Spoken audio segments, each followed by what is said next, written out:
Demi Allah, Rasulullah, Allah. Saya udah ngomong ke Gusti Allah, saya ngomong kepada Rasulullah, saya ngomong seluruh para nabi, para sahabat, para wali, para semua para alim ulama, guru-guru saya sudah ngomong. Karena apa? Maka inna sya'andaya mafid ma'allah.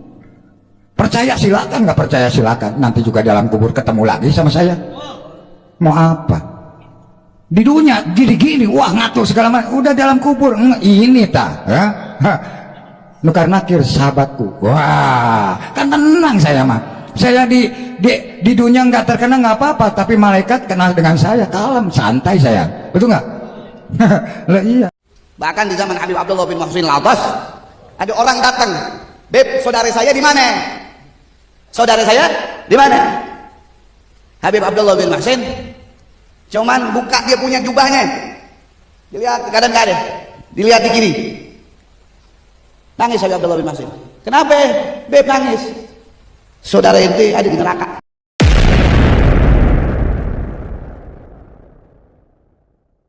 Ditanya oleh Jibril kepada Nabi SAW, "Akhbirni anis sa'ah." Terangkan kepadaku wahai Nabi Muhammad tentang hari kiamat tersebut, kapan terjadinya. Apa jawaban Nabi SAW? Beliau menjawab, "Mal mas'ulu anha a'lam minas sa'il." Tidaklah yang ditanya tentang kiamat tersebut lebih tahu dibandingkan orang yang bertanya. Coba lihat. Ini Nabi kita Muhammad sallallahu alaihi wasallam. Beliau tidak tahu perkara yang gaib. Ya? Beliau tidak tahu perkara-perkara yang gaib, dan yaumul qiyamah itu termasuk dari rahasia-rahasia Allah Subhanahu wa taala. Lalu bagaimana dengan orang-orang yang hari ini menyatakan bahwa dirinya tahu urusan yang gaib? Mengumumkan di hadapan manusia bahwa dirinya mengetahui perkara-perkara yang gaib. Ada kereta yang hilang, dia tahu tempatnya di mana. Nah, ini jamaah yang dimuliakan Allah, jelas orang-orang yang seperti ini adalah para kadzabun, para pendusta. Nabi SAW saja tidak tahu perkara yang gaib, kecuali apa yang telah Allah Subhanahu wa taala kabarkan kepada beliau. Sehingga datang dalam sebuah hadis diriwayatkan oleh al-Imam Muslim rahimahullahu taala, ataupun di dalam sebuah athar, Aisyah radhiyallahu taala anha mengatakan, "Man za'ama anna Muhammadan sallallahu alaihi wasallam yukhbiru bima sayakunu fil ghad faqad a'zama 'ala Allahil firyah." Coba lihat, Aisyah mengatakan, barang siapa meyakini, mengatakan bahwa Nabi Muhammad sallallahu alaihi wasallam bisa mengabarkan apa yang akan terjadi di esok harinya tanpa pemberitahuan dari Allah Azza wa Jalla, sungguh orang ini sudah membesarkan sebuah kedustaan atas nama Allah Subhanahu wa taala. Nah, ini dusta jamaah yang dimuliakan Allah. Merupakan sebuah kedustaan. Perkara gaib tidak ada yang mengetahui kecuali Allah Jalla wa Ala. Allah berfirman dalam surat An-Naml, "Qul la ya'lamu man fis samawati wal ardi al-ghaiba illa Allah wa ma yash'uruna ayyana yub'atsun." Katakanlah wahai Nabi Muhammad, tiada yang mengetahui perkara gaib di langit, yang di langit dan yang di bumi kecuali Allah, dan mereka sendiri tidak mengetahui kapan akan dibangkitkan. Allah juga berfirman dalam surat Al-Jin, "Wa alimul ghaibi fala yudhiru 'ala ghaibihi ahada illa man irtada min rasul." Allah lah yang Maha mengetahui perkara gaib. Tiada yang mengetahui kecuali-Nya. Tidak, Allah tidak akan menyingkapnya kecuali kepada para rasulnya, para malaikat dan para rasul, karena wahyu dari Allah.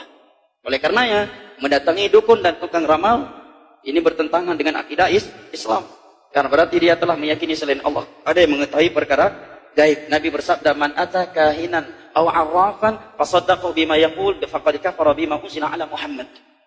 Hadis riwayat Imam Ahmad. Barang siapa yang mendatangi dukun atau orang pintar, orang pintar tentunya menurut orang bodoh. Barang siapa yang mendatangi dukun atau orang pintar, arraf bisa diartikan dengan tukang ramal, bisa juga diartikan dengan orang pintar. Beda gahe dengan arraf. Kalau arraf ini menebak suatu kejadian dengan suatu acting. Ya, dikaitkan berapa umurmu, calon kamu berapa, oh berarti nggak cocok. Ini namanya arraf. Sama hakikatnya sama dengan kahin, sama-sama mengaku mengetahui perkara gaib. Kata Nabi, barang siapa yang mendatangi dukun atau tukang ramal, orang pintar, tentunya menurut orang bodoh, kemudian dia percaya kepada ucapan si dukun, maka sungguh dia telah kufur terhadap syariat yang Allah turunkan kepada Nabi Muhammad. Karena di antara isi syariat yang Allah turunkan kepada Nabi Muhammad adalah keyakinan tidak ada yang mengetahui perkara gaib kecuali Allah. Dukun tetap dukun walaupun pakai peci. Dukun tetap dukun walaupun pakai jubah. Dukun tetap dukun walaupun dipanggil ustaz, pak kiai, tengku, aulia sekalipun. Kalau dia mulai mengaku mengetahui perkara gaib, dia dukun walaupun dinamakan habib, ulama, ustaz, pak kiai. Dia dukun itu. Padung memui kata, belum pun lahir, anak ke padung, anak ke lahir. Tahu calon, padung memui, awak pani, anak ke padung, anak apa yang kata? Tak ada gede nyampu. Nyan dukun, walaupun dihai dengku. Nyan dukun, walaupun dihai ustaz, dukun dia. Walaupun salat 5 waktu, dukun dia. Khonis dari Nabi SAW. Mengaku tahu perkara gaib, walaupun dinamakan ustaz, walaupun dinamakan aulia. Aneh sebagian orang, barangnya, motornya hilang, datang ke Pak Ustaz, bukan ke lantas datangnya. Pak gadah Honda, gadah yang lompat. Gadah depan, ini ada jawab bagian. Pak gadah belet ya, warna Honda. Pernah kejadian sebelum gadah yang, oh nyamtang yang cok, hana je oh di. Tipu je lagi. Ini dukun. Barang hilang kamu begini, oh ini begini. Akhirnya menyebabkan perpecahan dan permusuhan serta berusangka antara masyarakat karungan uri sampai rumah. Gara-gara apa? Orang yang dianggap malim tadi padahal. Bagaimana kalau ada seorang ustadz atau kiai yang bisa melihat hal-hal gaib dan masa depan? Apakah ini juga termasuk syirik? Ini maaf, bukan kiai. Ya. Ini dukun. Ini dukun. Nggak ada itu. Bagaimana cara? Gitu kan? Ini semua tidak mungkin terjadi. Ini semua khurafat yang masuk ke dalam sebagian orang dan memakai nama suci. Nama kiai itu suci. Kiai, guru, ustadz, itu semua nama-nama yang suci sebenarnya, nama orang-orang yang menyampaikan agama Allah. Bagaimana mereka bisa kontaminasikan dengan melihat jin lah, melihat inilah, menebak masa depan? Ini nggak ada semuanya, gitu kan? Nabi Muhammad SAW, guru dan kiai kita, disepakati oleh semua ya kaum muslimin. Nggak ada orang yang berani mengatakan kecuali dia bukan muslim bahwasanya Muhammad bukan kiai saya SAW. Kita pasti mengaku beliau kiai kita yang paling besar. Semua mazhab apapun ikut kembali kepada Nabi SAW. Nabi SAW kalau didatangin oleh beberapa sahabat yang bertanya dan beliau belum tahu hukumnya, belum ada wahyu, beliau diam, tidak ngomong. Nunggu sampai turun wahyu baru beliau mengatakan, siapa tadi yang bertanya? Si fulan angkat tangan. Telah datang kepada saya wahyu begini. Nabi SAW tidak tahu yang gaib, menunggu informasi datang. Bahkan kadang-kadang lewat 1-2 hari baru Nabi SAW menerima wahyunya, gitu kan? Waktu dituduh Aisyah berzina, nanti akan kita bahas itu dalam dosa besar tentang menuduh orang mukminah berzina, itu sempat wahyu terputus dari Nabi SAW kalau tidak salah sebulan, nggak ada wahyu turun. Nabi SAW tidak tahu benar nggak istrinya berzina nih, sampai beliau bingung sendiri menghadapi Aisyah pada saat itu.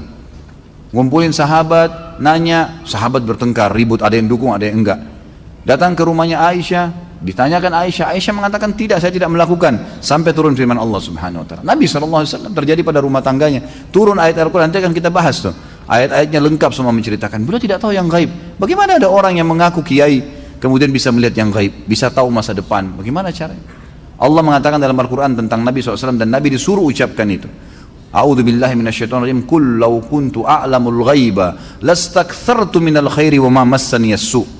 Katakan hai Muhammad kepada mereka, kalau saya ini tahu yang gaib, maka pasti saya akan perbanyak kebaikan-kebaikan dan saya tidak akan ditimpa masalah. Tidak akan ditimpa masalah karena sudah tahu, oh di sana nanti ada orang yang ganggu saya. Udah saya nggak usah ke sana. Nabi SAW di perang Uhud kena pedang. Sampai kemarin kita bahas kabar Abdurrahman bin Auf bagaimana melengket pedang di topi besi beliau dan Abdurrahman cabut radhiyallahu anhu dengan giginya sampai giginya tanggal. Luka berdarah kening Nabi SAW. Gigi beliau sempat pecah. Pundak beliau sempat kena hantaman pedang orang kafir. Nabi SAW tidak tahu itu sebelum keluar dari Uhud, sebelum keluar dari Madinah, nggak tahu sama sekali. Bahkan beliau mengatakan saya rasakan sakitnya sebulan, gitu kan? Kalau Nabi SAW tahu, Nabi tidak akan keluar. Tapi memang begitulah, gitu kan? Memang tidak ada yang tahu. Dan ini sudah panjang lebar. Ada juga judul di YouTube bisa dilihat ceramah saya, Kiaiku Muhammad, Kiai Anda siapa? Panjang lebar saya jelaskan. Banyak dalil-dalil Al-Quran, banyak sekali yang menjelaskan kalau Nabi SAW tidak tahu hal-hal yang gaib, tidak tahu masa depan, gitu kan? Jelas semuanya itu.